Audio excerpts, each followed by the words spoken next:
Good evening, ladies and gentlemen. My name is Lloyd Kingham. I work with New South Wales Department of Primary Industries based out of Orange in central western New South Wales. My day job is in plant biosecurity, but for the last week I've been working in the planning function under Jamie Maddocks, who you'll meet later. Welcome everyone, and thank you for being here tonight to brief you all on the emergency response in place for Varroa mite. Before I get started, I first want to acknowledge the traditional owners of the land on which we meet today, the Awagapul and the Worimi. I'd also like to pay my respects to elders past, present and future. I really appreciate you all being here tonight. We do need your help.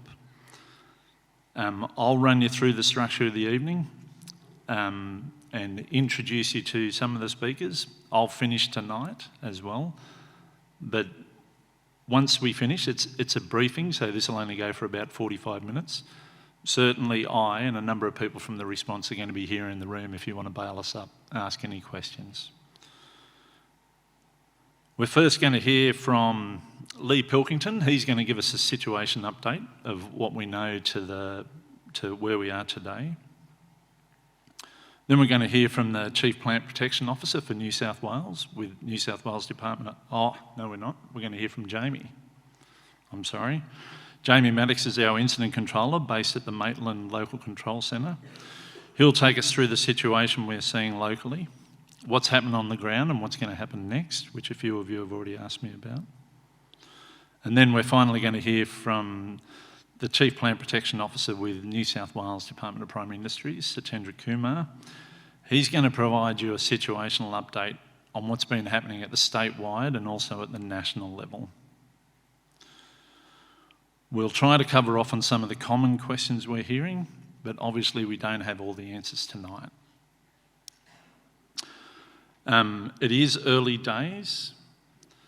We're still doing the groundwork to try and find the answers to some of the questions, and I'm really happy with just the assistance I've been getting, particularly from the local beekeeping industry and the broader amateur industry on finding some of the answers that we need, as well as finding any roadblocks to any solutions to any roadblocks which are arising. Then what I'll do is I'll finish by just saying how you can help us to try and determine how far this thing has got, so you can all play a role in eradicating Varroa mite, and also where you can find more information on the pest, and if you've been struggling, how you can find more information on referral services to look after yourselves and your family. But I guess without any further ado, I'd like to introduce to the stage Mr. Leigh Pilkington. Thank you, Leigh.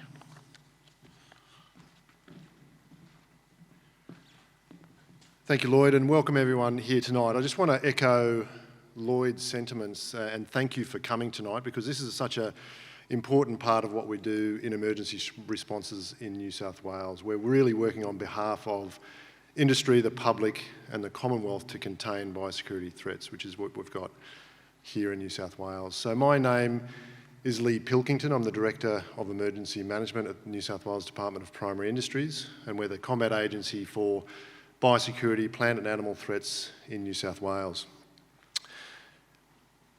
As we know, Varroa mite was detected around the Newcastle port 22nd of June. The detection was a result of surveillance from a number of sentinel hives or trap hives that we use to look for Varroa mite and try to keep it out. Those sentinel hives and a couple of private hives were sampled or have been sampled, contained and euthanised, and mites were detected in a number of those hives in the Newcastle port area.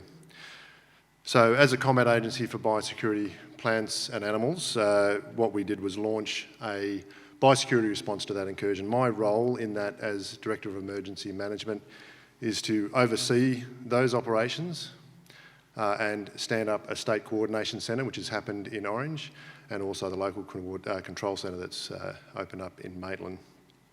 I have oversight of the biosecurity threats, all vents that are running, and so I keep an eye on other things that might be coming into the state and try to stay prepared for that with our team across New South Wales Department of Primary Industries, our partners at Local Land Services, but also the larger emergency management framework in New South Wales, which includes bringing in as partners New South Wales Police, New South Wales Rural Fire Service and all the agencies around that. The intention of this response is to delimit the pest, which means we find out how far it's spread, contain it and eradicate it. So it's our number one mission at this stage is to identify where this pest has got to and get on top of it, eradicate it and make sure that Australia remains free of it if we can.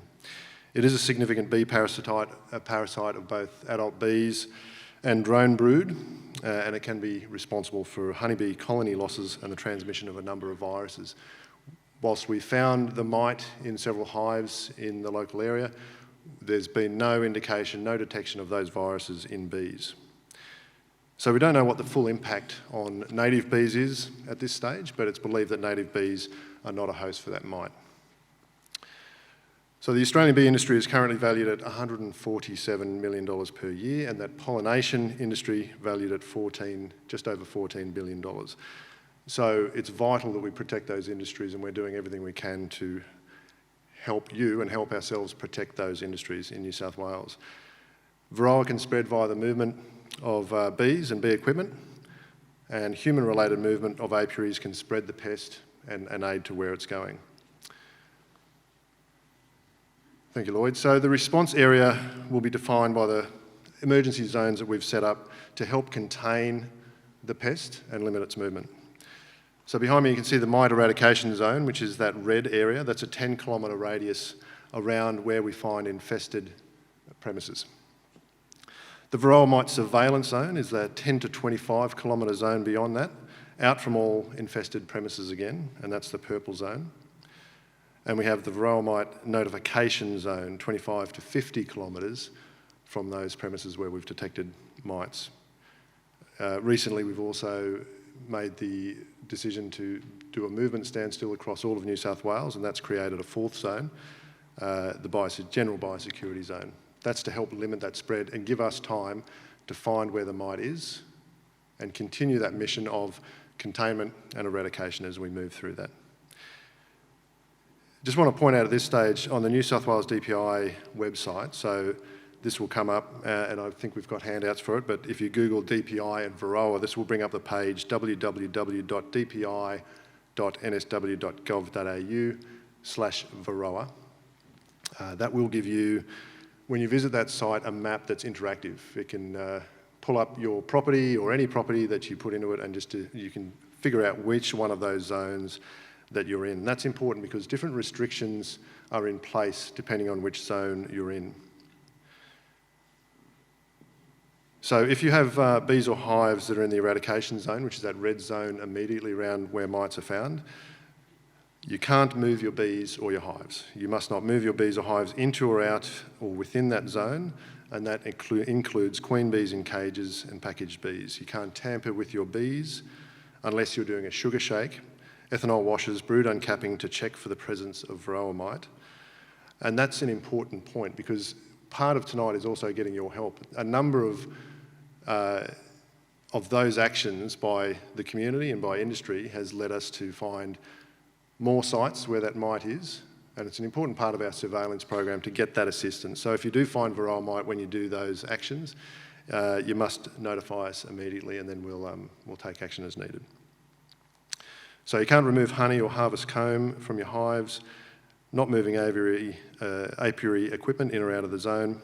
And if we do find them, unfortunately, in that zone, that red zone, it means that all the bees will be euthanised and the hives destroyed. And that's an important part of the eradication process as it removes the host for the mite and then it allows us to return to a place, hopefully, where New South Wales and Australia is free from Varroa mite. In the surveillance zone, which is that purple zone from the 10-kilometre to 25-kilometre mark, do not move your bees or hives. You can't move them into, out or within the surveillance zone. You're not to move apiary equipment in or out of this zone, and you can't tamper with your bees unless you're doing those biosecurity actions again, the sugar shake, ethanol washes or brood uncapping. So again, that's an important process in helping us contain that pest to the area that it's in. And without everyone's cooperation on that, it's a very hard process to go through. In the yellow zone, that's the notification zone, not allowed to move your hives. into, out of, or within that zone, the notification zone. There's still no tampering within that zone unless, once again, you're doing those surveillance actions on behalf of yourself, industry, and New South Wales DPI, and that's sugar shakes, ethanol washers, and brood uncapping. For the rest of New South Wales, that's a movement ban, and it means not moving bees or hives. So, with those zones in place and the actions that we've had, tracing activities have commenced, and what that means is, with those premises that have mites detected, it's a process of finding out what's moved in and what's moved out. And we try to find where those mites may have moved, if they've moved at all. As part of that process, several premises have been identified around the local area, but notably very early on, a property in Trangie in Western New South Wales was identified as a place where possibly infested hives were moved to. But no Varroa mite were detected there, and those hives were thoroughly sampled, destroyed and disposed of on site at Trangie. So properties in Seaham and Bulahdelah were inspected this week after a connection with some infested properties, and Varroa mite was detected in those properties as well. Overnight, the biosecurity order was updated to include those properties to allow us to continue our operations, and nothing changed in the mission. It is about identifying where those mites are, contain and eradicate. So this process and what we're seeing there with mites appearing outside of the zones, within the zone in close proximity, is quite normal. It's a normal process. We're expecting to see the mites appear in other areas, and our task is to just keep following that chain of events and see where those mites are going to. The standing orders are under constant review, and that's the important part. It's hard to get a lot of consistency and clarity because every day as new properties arise, then the orders are updated to allow us to deal with those new properties as we move through. The one thing that is consistent though is the ban on tampering and moving hives, unless you're doing those biosecurity actions which are helping us, sugar shakes or alcohol washers. If mite surveillance is carried out on your hives, New South Wales DPI officers may leave behind equipment and things that are required as part of the actions, and it's important that we don't interfere with those as well and they're remaining in place.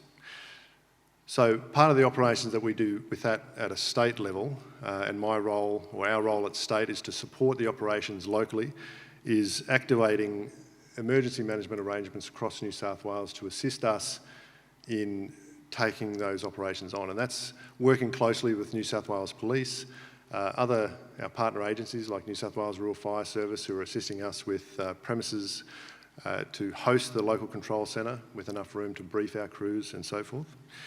And we've also enacted the National Biosecurity Response Team arrangements. So we've got assistance coming from all over Australia, from all agencies across government, and this is truly a team effort for looking at what we're going to be doing. I will say at this point, just in closing, that what we're seeing today, in this point in time, is still positive news. The mite is either linked with existing properties or it's within those containment zones, and there's nothing to suggest that we're not going to get on top of it and contain and eradicate. So the mission, as of right now, is still eradicate those mites. So we continually give our crews the pep talk, get into it and get the job done, and we think we'll be right. I'll now pass on to Jamie, who'll just talk about local operations. Thanks, Jamie. Thank you, Leigh. So while Jamie's coming to the stage, a few of the questions I got at entry was, how long is this thing going to go on for? That's the message to date for the foreseeable future. And like Leigh said, while we're doing field investigations, that map is likely to change regularly. I'd like to introduce Jamie Maddocks, the Incident Controller. Thank you, Jamie. Thank you, Lloyd, and welcome everyone tonight. My name's Jamie Maddocks, and I work for the New South Wales DPI in Leigh's team in the Emergency Management Unit, and I was appointed the Incident Controller for the local response, which kicked off following the detection of mites at the Newcastle port last week. So As mentioned by Leigh earlier, Varroa was detected at the Newcastle port last Wednesday, just 1 week ago. As of this evening, we have 8 infected premises, which are all within the updated control area, which has been up on the screen behind. There have been mention of multiple detections, but all of the known IPs or infected premises are currently still within the current control area. Since the detection, we've developed and have commenced implementing specific surveillance plans, tracing arrangements, and have stood up a call centre in Orange and a media liaison unit to assist with the public messaging.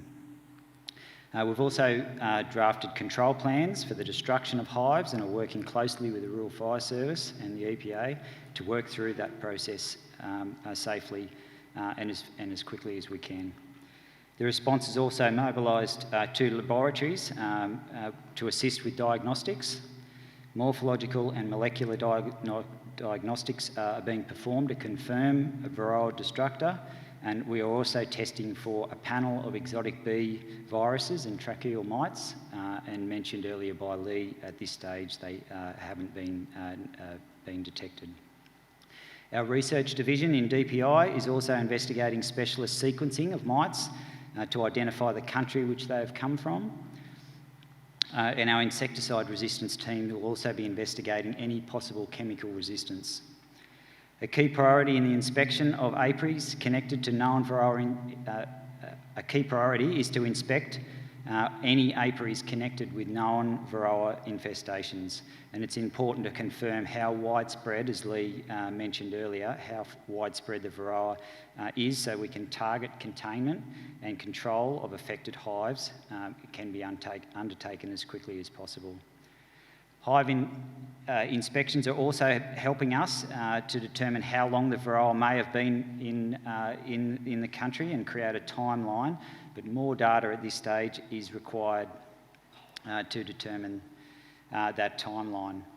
Our epidemiologists are modelling the data, and we have so far created that timeline, but more data is required to get a better and clearer picture of that epidemiological timeline. We'll be providing an update to that timeline as we know more information. Key messages from a local perspective: please do not send mites to the lab by yourself. Connect with the response team so we can have that done safely. We do not want to be dropping samples at the local control centre or sending those mites ourselves. We strongly encourage you to call the hotline to alert the response team so we can assist you and help get those mite samples to the lab for testing. We cannot risk having live mites transported around New South Wales and risk spreading the problem beyond the current control zone.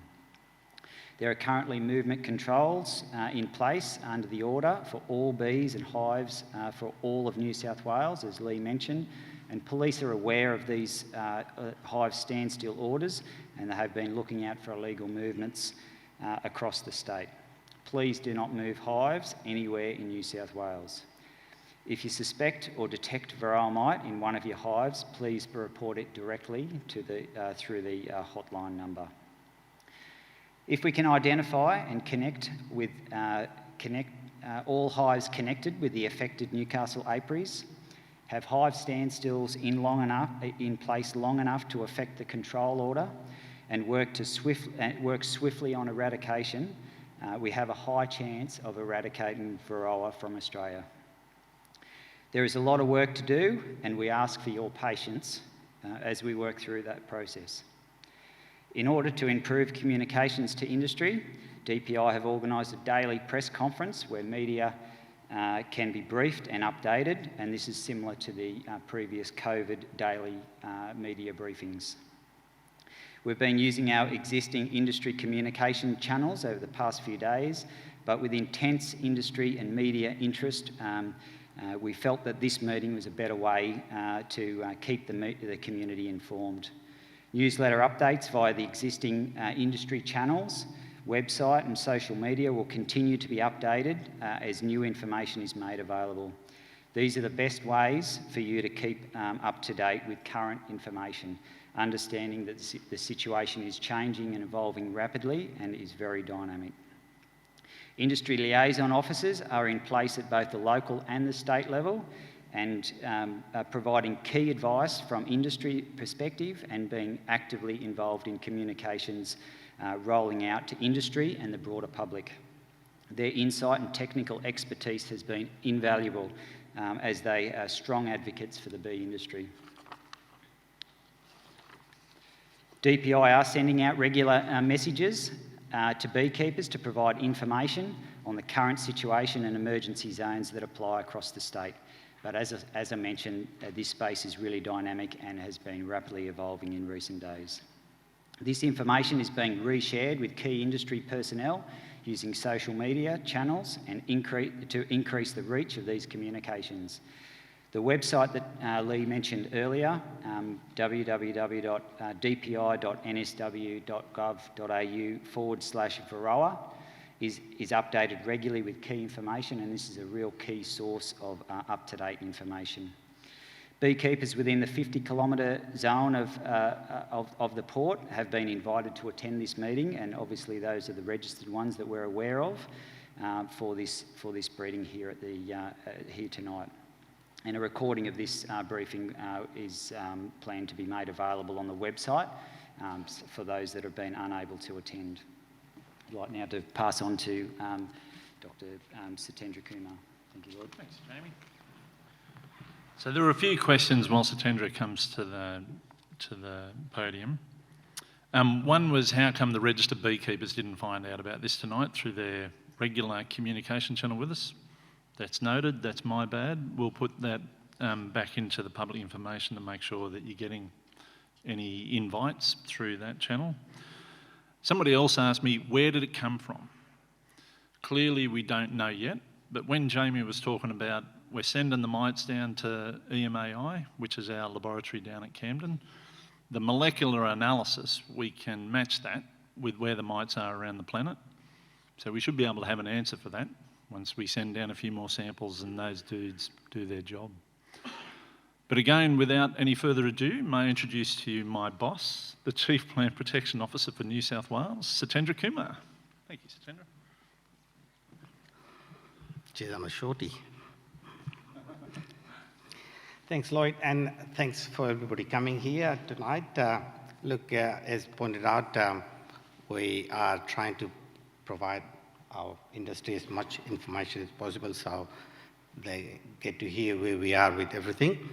My role with New South Wales DPI is as New South Wales Chief Plant Protection Officer, and I've been here in New South Wales for 15 years now, and prior to that I was in WA, and I worked in Queensland and originally in Fiji in biosecurity as well. So just to put it into context, Varroa mite, there are two main species. You may have heard that Jacobsoni was detected in Townsville some time back. We have successfully eradicated that, and prior to this incursion of Varroa destructor, there was a detection in Port Melbourne some 4 years ago, which was just one hive, and that was taken out as well.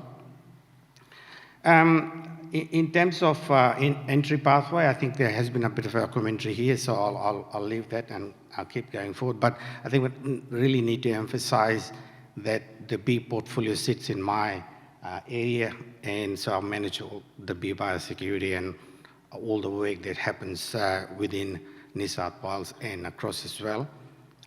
We've got a pretty good surveillance system, as was mentioned, the National Bee Plant Health Surveillance Program, and many of you do contribute to that, so that's a great effort. In terms of what the strategy is of how we are responding, this is something that was agreed a long time ago, so we've been working with the industry, the key leads in the industry in terms of what will we do if we do get this Varroa destructor, and there was a lot of commentary made that one day we may get it. Something that we agreed with the industry in 2018 was a strategy as to how we will respond. So, and this was based on a lot of learnings, because most of the honey producing countries have Varroa destructor. So the the zones that was earlier showed on, the destruction zone, the enhanced surveillance zone, and the monitoring zone. So these are the strategies that we had agreed earlier on, and that's what we are embarking on. And yes, it is that we'll have to get rid of all the bees in the red zone. In terms of my role, so each of these jurisdictions across Australia have what we call the chief plant health managers, or those people who get involved in preparedness, prevention, surveillance, response and recovery kind of work. So we deal mostly with all plant pest and diseases. And I do work very closely not only with the Commonwealth, but also the state jurisdictions. And there was a mention made that we are already in train of getting experts on bee space into the response, so that is happening. In terms of dealing pest disease, we have what we call the emergency plant pest response deed. So that's a deed or an agreement across government and industry. So in case of bee industry, ARBIC represents the greater industry in the emergency plant pest response deed. So are all the jurisdictions across Australia and the Commonwealth, and the deed is sort of managed by Plant Health Australia, so we call them the custodians of our deed. In the process, whenever we have detections, there's a consultative committee that is formed to look at what we have got in terms of the detection, and remind you again that both industry and the government sit on that. And beyond that, whenever the CCPP will short the consultative committee, so we've already met twice in regards to the New South Wales detection, and the third meeting is on Friday. We already have the consultative committee agreed to a response strategy that we have presented. We do acknowledge and now that this will have a very severe impact on people around the Newcastle in the Hunter area, and it's unfortunate, but the strategy at the point in time as presented, we think that we are in a good space to contain and eradicate Varroa mite, and we will need really good assistance from industry across here. In terms of going forward, again, as I said, we are not only looking at the response and the response cost, but also in terms of how do we work with the industry in ensuring that there is mechanism for owner reimbursement and compensation and so forth. So we are working on it. I would like to emphasize that I have worked in this space for quite a long time and had managed lots of responses. Only as of yesterday, we have rounded off the capital beetle response that we had in New South Wales for 2 years. So what I want to emphasize is that there's a system and processes, and the intent of the response is to try your best to contain and eradicate. And if we can't, then we have to live with it. But in the process of eradication, there are impacted parties, there will be people affected, and the intent is to make sure that the industry is no worse off. Beyond that, we have already started working with pollination industry. So we've got pollination industry now, one of the reps sitting in the response. So how quickly can we start looking at how do we facilitate, because that's a major part of the bee industry. In terms of the response plan, the typical response plan is that we eradicate, and if we are successful, then we'll have a 3-year monitoring program to ensure that we have got rid of the mite, and that will entail quite a heavy level of surveillance across the area. The last point I'd like to emphasize is biosecurity is the issue of the land, the issue of the industries, and we want to make sure that it's a shared responsibility, and we want to make sure that we are working together. And as probably you know better than me that we've got a very narrow window of opportunity to get on top of this, and I really urge you guys to come and work with us. Lloyd will tell you more about how to, if you're not being in contact with the department in terms of working together, is that standing united together, we surely will win. Thank you.